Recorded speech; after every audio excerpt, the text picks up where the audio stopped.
How's it going, guys? Medium difficulty question for renal path for step one. You should, if you're studying for step two, you could also know this as well for internal medicine. Despite all these fancy diagnoses where it might look difficult, I'll keep this real consolidated and clean. Simplify this, cut to the fucking chase. All right. So before we get started, please subscribe to my channel. I really appreciate it. Give the video a like. I really appreciate it. Find me on Instagram at Mehlman_medical, Mehlman_medical. The link is down below. Find me on Telegram. Recently created a Telegram group and channel. Links are down below. Now I'll start the clip. 54-year-old man, intermittent fever and fatigue during the past month, 10-pound weight loss during this time. He has a right foot drop. Antibody titers against myeloperoxidase are positive. Laboratory studies and a renal biopsy are shown.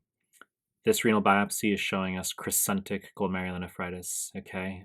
This is hyaline, this crescent moon here, and this is seen in rapidly progressive glomerulonephritis, which there's many different causes of it, as I will explain in a moment. And of course, we've got blood and protein in the urine and an elevated ESR. So questions just asking the most likely explanation for these findings. Let's just walk through the answer choices. Choice A, eosinophilic granulomatosis with polyangiitis. Wrong fucking answer. This is the new name for Churg-Strauss. Absolutely absurdly cumbersome, these new names. They're not also known as, unfortunately. They're literally the new fucking names, okay?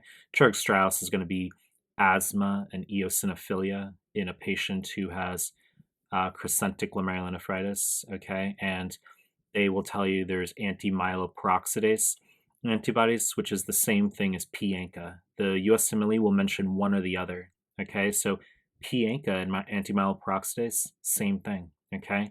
And you're going to see that in Churg-Strauss. Wrong fucking answer.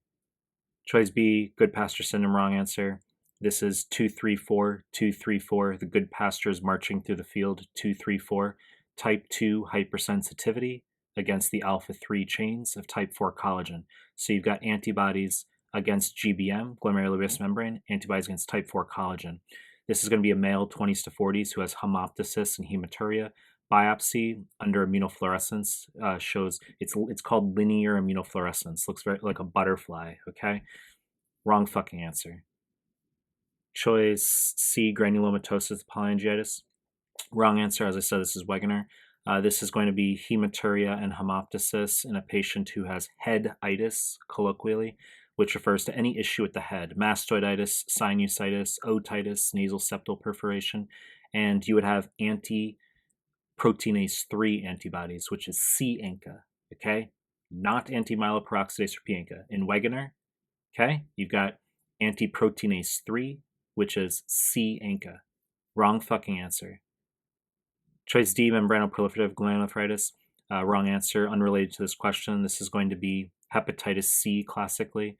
So they'll give you a massive fucking question, okay, with some nebulous renal issue, and you're like, no idea what's going on here. There's blood in the urine, there's protein in the urine. The guy has hepatitis C.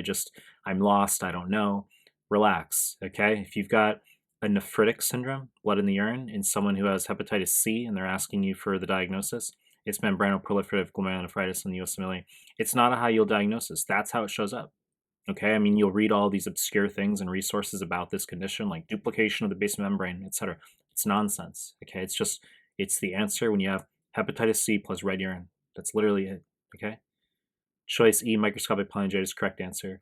So this is also like Churg-Strauss. Microscopic polyangiitis is anti-myeloperoxidase and P-ANCA positive. Okay, so Churg-Strauss, microscopic polyangiitis, they're both P-ANCA, anti-myeloperoxidase positive, okay? Wegener is going to be C-ANCA and anti-proteinase 3 positive.